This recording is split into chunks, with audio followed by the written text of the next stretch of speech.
រដ្ឋធម្មនុញ្ញកម្ពុជាប្រជាធិបតេយ្យរបស់បនប្រល័យពូជសាឯងប៉ុលពត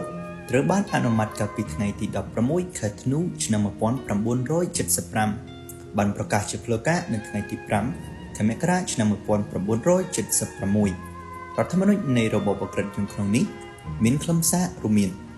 រដ្ឋកម្ពុជាជារដ្ឋមួយឯករាជ្យឯកភាព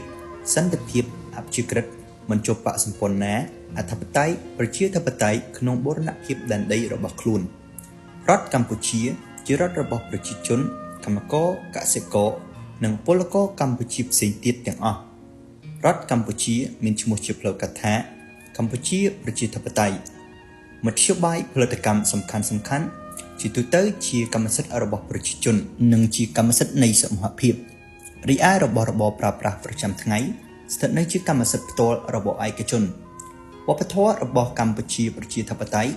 មានលក្ខណៈជាតិប្រជាជននិងចម្រើនស្អាតស្អំដើម្បីបម្រើភារកិច្ចការពារប្រទេសជាតិនិងកសាងប្រទេសកម្ពុជាឲ្យបានរុងរឿងសម្បូរសប្បាយវប្បធម៌ថ្មីនេះប្រឆាំងដាច់ខាតនឹងវប្បធម៌ពុករលួយប្រតិកិរិយារបស់វណ្ណៈជាន់ផ្សេងនិងរបស់អាណានិគមនិយមចក្រពត្តិនិយមនៅកម្ពុជាអំណាចធ្វើច្បាប់ជាអំណាចរបស់សភាតំណាងប្រជាជនកម្មករកសិករនិងពលករកម្ពុជាផ្សេងទៀតទាំងអស់សភានេះមានឈ្មោះជាផ្លូវការថាសភាតំណាងប្រជាជនកម្ពុជារដ្ឋាភិបាលជាអង្គការមានភារកិច្ចអនុវត្តច្បាប់និងអនុវត្តមាគ៌ានយោបាយទាំងអស់របស់សភាតំណាងប្រជាជនកម្ពុជាតុលាការជាតុលាការរបស់ប្រជាជនតំណាងយុត្តិធម៌របស់ប្រជាជនការពារយុត្តិធម៌របស់ប្រជាជនការពារសិទ្ធិសេរីភាពប្រជាធិបតេយ្យរបស់ប្រជាជនកម្ពុជាប្រជាធិបតេយ្យមានគណៈប្រធានរដ្ឋមួយជ្រើសរើសនិងតែងតាំងឡើងដោយតំណាងប្រជាជនកម្ពុជាក្នុងរយៈកាល5ឆ្នាំម្ដងប្រជាជនកម្ពុជាគ្រប់រូបមានសិទ្ធិជីវភាពពេញលេញខាងសម្ភារៈខាងស្មារតីនិងខាងវប្បធម៌ដែលត្រូវបានកែប្រែឲ្យរីកចម្រើនកាន់តែខ្ពង់ខ្ពស់ជានិច្ចផ្ទៃក្រហមមានរូបភាពប្រាសាទកំពូល3ពណ៌លឿងនៅចំកណ្ដាលជានិមិត្តរូបនៃចលនាបដិវត្តន៍ការប្រយុទ្ធមោះមុតអង្អាចក្លាហានក្នុងការរំដោះជាតិ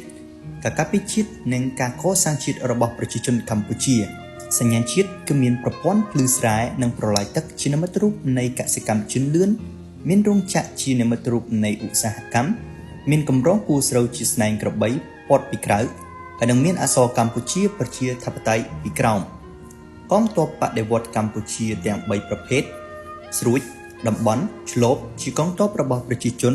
ការពាររដ្ឋអំណាចរបស់ប្រជាជនកម្ពុជា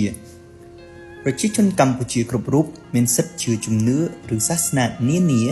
ហើយក៏មានសិទ្ធិមិនជឿជំនឿឬមិនជឿសាសនាណាក៏បានកម្ពុជាប្រជាធិបតេយ្យមានសន្ទុះដ៏មុតមាំចង់មានចំណងមិត្តភាពយ៉ាងជិតស្និទ្ធជាមួយប្រទេសទាំងអស់ដែលមានព្រំជាប់ជាមួយខ្លួនហើយនឹងជាមួយប្រទេសជិតឆ្ងាយទាំងអស់លើសកលលោកខ្លឹមសារនៃរដ្ឋធម្មនុញ្ញរបបដីរឆានខ្មែរក្រហមនេះគ្រាន់តែសរសេរឡើងឲ្យពីរោះស្ដាប់តែប៉ុណ្ណោះប៉ុន្តែធៀបពិតកម្ពុជាប្រជាធិបតេយ្យមិនមែនជារបស់ប្រជាជនទេគឺរដ្ឋបានយកប្រជាជនខ្លួនដែលឲ្យខ្លាចជាទាសកររស់នៅមិនបាននឹងសទ្ធាធ្វើការគ្មានពេលសម្រាប់រហូតដល់ស្លាប់ខ្មែរក្រហមបានរឹបអូសគ្រប់យ៉ាងពីប្រជាជនទ្រព្យសម្បត្តិសិទ្ធិរស់នៅជាមូលដ្ឋាននិងសូម្បីតែអាយុជីវិតវណ្ណៈរស់នៅក្នុងរបបខ្មែរក្រហមគឺជាវណ្ណៈជាជនជាទីបំផុតប្រជាជនគ្មានសិទ្ធិតវ៉ាឬបញ្ចេញមតិឡើយ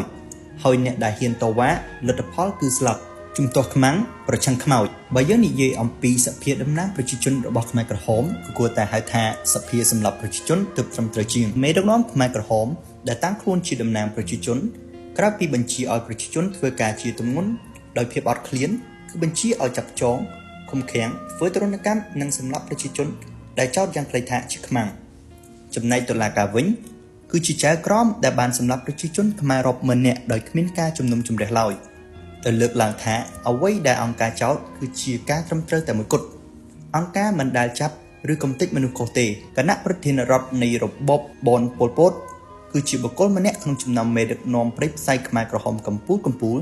ដែលបានរួមចំណែកក្នុងការដឹកនាំដោយដាក់ប្រជាជនខ្លួនឯងឲ្យរស់នៅក្នុងរបបទេសភាពយ៉ាងលំបាកវេទនាគ្មានថ្ងៃស្រាកស្រានផ្ទុយពីខ្លឹមសារដ៏អស្ចារ្យអំពីទង់ជាតិដែលបានលើកឡើងអ្នកធ្លាប់រស់នៅក្នុងរបបខ្មែរក្រហមចាត់ទុកថាទង់ជាតិនេះជាតំណាងឲ្យពួកមេឃាតករខ្មែរក្រហមដែលបានដឹកនាំប្រទេសដល់ចំណុចសូន្យនិងសម្លាប់ជាតិសាសន៍ឯងគ្មានញញើតដៃ ជាមួយគ្នានេះព្រោះតែងប់ងល់នឹងនិមិត្តរូបនៃកសិកម្មនិងឧស្សាហកម្មជឿនលឿនប្រជាជនខ្មែររាប់ម៉ឺននាក់ត្រូវបានស្លាប់នៅការដ្ឋានការងារដោយធ្វើការគ្មានពេលសម្រាកនិងអត់អាហារលើសពីនេះទៅទៀត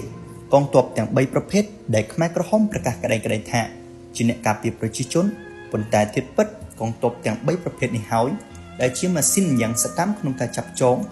ឃុំឃាំងធ្វើទរណកម្មនិងសម្លាប់ប្រជាជនខ្លួនឯងដោយគ្មានញញើតដៃក្រោមការបញ្ជារបស់បនគិតកោប៉ុលពតដោយឡែក